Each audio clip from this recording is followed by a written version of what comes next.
Right now, the average millennial has a net worth that's lower than their parents had at the same age for the first time in American history. And if you're renting, maxing out your 401k and doing everything right, you're actually on track to own nothing. But there's a small group of us who figured the way out. We're not the ones with the highest salaries. We are the ones who made one specific shift. And in this video, I'm going to show you exactly what it is. I'm Nick, and I was a multi-six-figure earner, but still wasn't building wealth in a way that would actually change my life.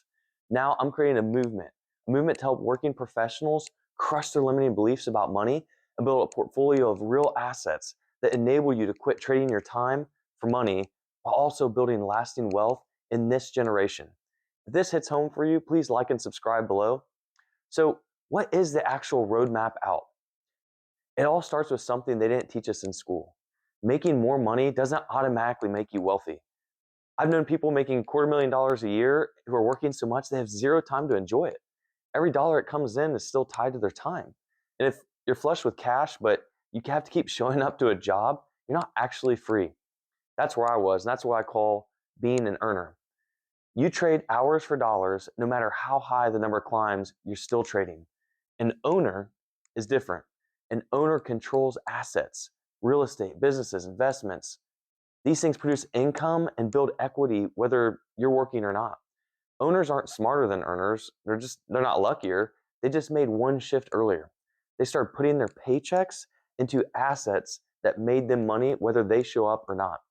And this is exactly why just saving more or budgeting harder doesn't actually fix it. That advice treats this like it's a spending problem, but it's not. It's an ownership problem. You can be the most disciplined saver in the world and still know nothing at age 45 or 65 because saving alone has never been the mechanism that built wealth for any generation before us. So I want to walk you through exactly what I'm doing now that's building the foundation of true freedom and wealth for me and the clients I coach. We're going to talk about the three pillars that move you from earner to owner. And these three are real estate,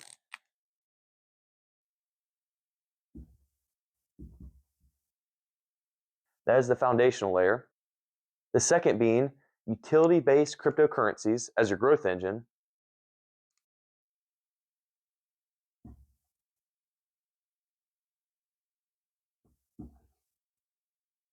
The last pillar, which almost everyone skips, which is why the first two don't work without it. And we'll get to that one last, but let's start with the foundation. So real estate is the foundation because it can do something a paycheck can never do. It lets you use other people's money, the banks, through a mortgage to control an appreciating asset that grows in value over time. Think about that for a second. You put down a fraction of the purchase price and you get 100% of the appreciation, 100% of the equity pay down, and if it's a rental, 100% of the cash flow that comes in every month, whether you show up or not. No other asset class hands you that kind of leverage as a beginner. There's a few ways to get started. One is house hacking. That's buying a small multifamily property, living in one unit, renting out the other side so the tenants cover your mortgage. This is an excellent opportunity if you're in your mid to late 20s, still haven't bought a house yet, or even in your early 30s, still haven't bought a house yet. It really depends on your life situation. This is why I coach people through it in my actual coaching program, but the benefits are immense, meaning if you're looking to buy your first house, but it seems like it takes forever to actually build up and save, you can house hack, live in one side of a duplex or a triplex, and the renter, your tenants, the renters actually pay your mortgage. So not only does it speed up your ability to save for maybe your dream house or save for your next rental property, basically jumpstarts that engine of real estate. The second is long-term rentals. Now, these personally are my favorite. This is where you build a portfolio over time and let the tenants pay down your debt while the property appreciates. And on top of that, you get cash flow. So you get tax benefits most W-2 earners never see. Depreciation, write-offs and deductions, ways to legally keep more of what you make. So for me, this is my preferred route that I'm using for my lifestyle. And to be honest with you, I kicked myself because I didn't have the education or the mentorship in my early 20s to do a house hack. And right now with a family with lots of kids, that's just not something that I was willing to do for my lifestyle. But this is why I'm using long-term rentals, because with the income I had from a day job, I could build one or two rentals a year. And that cash flow doesn't really make a difference at first. But over 8 to 10 years, it adds up. And what happens is around that mark, if you're buying a property a year, around years 8, 9, 10, you can start selling off 1, 2, maybe even 3 of those properties. And because you bought them at a certain price point, The renter is paying down that mortgage, but the actual worth of the home is increasing through appreciation. The gap of equity you now have is immense. And so if you sell off a couple of those, that's a strategy where it can pay down the remaining rentals where you own them free and clear. So now your cash flow skyrockets exponentially and enables you to completely cover and pay for your lifestyle. So that's the route I'm currently using with primarily single family homes as long-term rentals. A third, but definitely not final option is for those who maybe hate their job but still like being hands-on and working with people, and that's fix and flips. You can generate a second income without actually having to show up every day and be the one who drives the nail or turns the wrenches.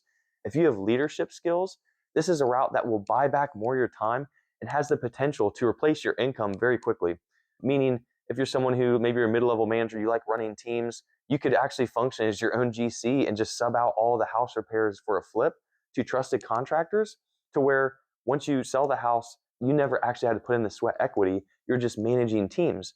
And so essentially, you're buying back more of your time than clocking into a 9 to 5 because they're doing the work for you.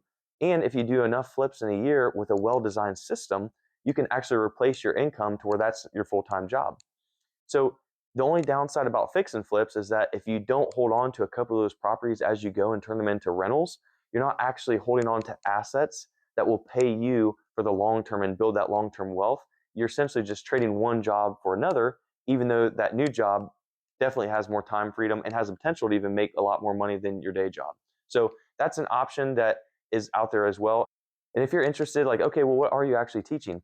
Hit the free link below. I have a condensed portion of my actual training program I use with paying clients called the Millennial Money Freedom Program. It goes through the 4 limiting beliefs about money that we have to crush and get out of our heads, the 4 truths about money we must renew our minds with, and then the 4 main assets I'm investing in now in this generation to build wealth now for my family and leave a legacy to my kids. So real estate's not flashy. It's not going to give you a 10x overnight, but it's a foundation that the rest of the floor stands on. It's because real estate gives you a floor. Once you have a floor, you can afford to take a swing at the ceiling. And this is where the second pillar comes in, and that is utility-based cryptocurrencies. Now, to preface this, I'm not a financial advisor. None of what I say is financial advice, but strictly my own opinion and is used for educational purposes only. So when I talk about crypto, I'm not talking about meme coins. I'm not talking about chasing whatever's trending this week. I'm talking about utility-based fixed supply cryptocurrencies. The technology is a projects with real world use cases, real infrastructure, real demand driving their value, solving real global financial problems. Here's the distinction that matters. A meme coin's value comes from just attention and hype. A utility-based crypto's value comes from usage, from being the underlying technology that the new financial system is going to run on. One is speculation, the other is owning an actual piece of infrastructure that's still early in its adoption curve. This is your asymmetric growth layer. I'm not talking about day trading or buying into hype. I'm talking about owning the rails of the new financial system. Utility-based cryptos approaches a calculated allocation, not a gamble, gives you exposure to that kind of asymmetric returns that no other current investment offers in our generation.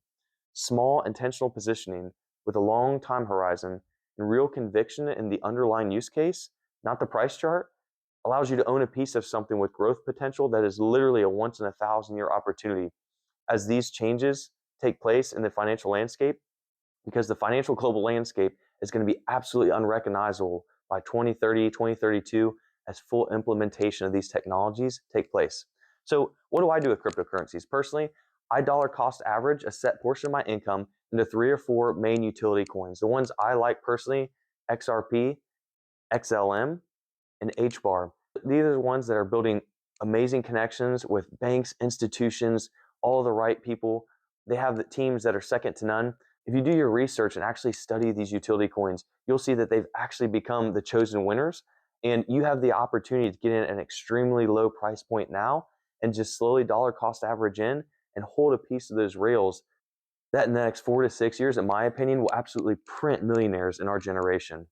So that's the thread that connects these first 2 pillars. They're both assets, not income streams tied to your time. But here's the truth. You can have a full customized blueprint for both of these pillars right now, and most people still wouldn't build wealth. But it's not because the strategy is wrong. It's because what's happening with pillar 3, and that is investing in yourself.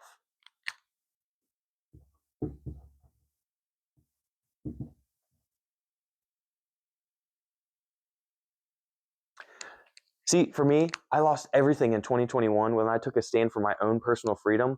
I lost my corporate career, a career in the military, all the benefits that came with it when I refused to take the popular injection that was going around at that time. And what it did is it forced me to question my beliefs about money. Hey, the track I was on, was it actually giving me financial freedom or time freedom? And the answer was a resounding no. I was just really on a financial treadmill. So what I did is invested in myself. I educated myself with books, learning online, spent years of research into real estate, cryptocurrencies. What are the wealthy actually doing in our day and age? And started implementing it myself. And the reality is, investing in myself is the greatest ROI I've ever experienced. When I invested in myself, got mentors and coaches, and started crushing my limiting beliefs about myself, money, and started taking messy action toward getting off my financial treadmill of relying on a paycheck to fund my life, it absolutely changed my life. But the thing is, this is the pillar that almost everyone skips. And it's the reason why people, get into real estate or get into crypto, but then still 5 years later end up right back where they started when you talk to them. So investing in yourself means two things. First, understanding exactly how money works, not the surface level stuff, but how to use leverage, how taxes work, how assets actually build wealth versus just earning a paycheck to fund your lifestyle.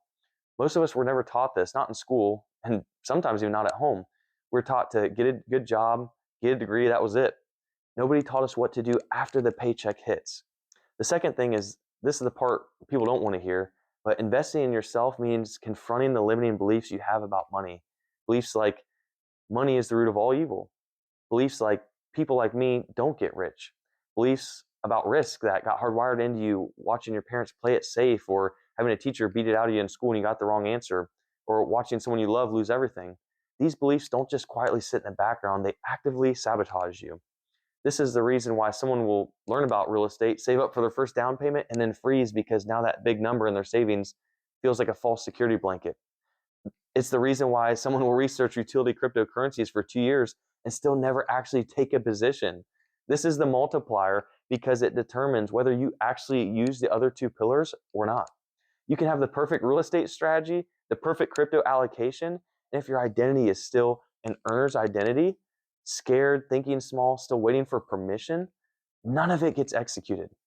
And this is your ceiling, not your income, your identity.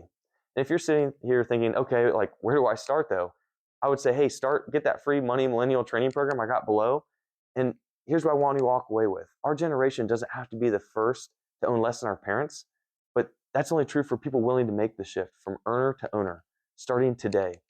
So before the next video, I want you to start investing in yourself, check out the free training.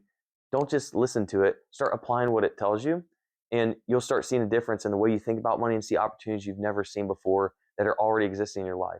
And then in the next video, I'll show you exactly which cryptocurrencies I'm investing in, the allocations I'm putting into them, my personal exit strategy, the whole 9 yards. I'll see you in the next one.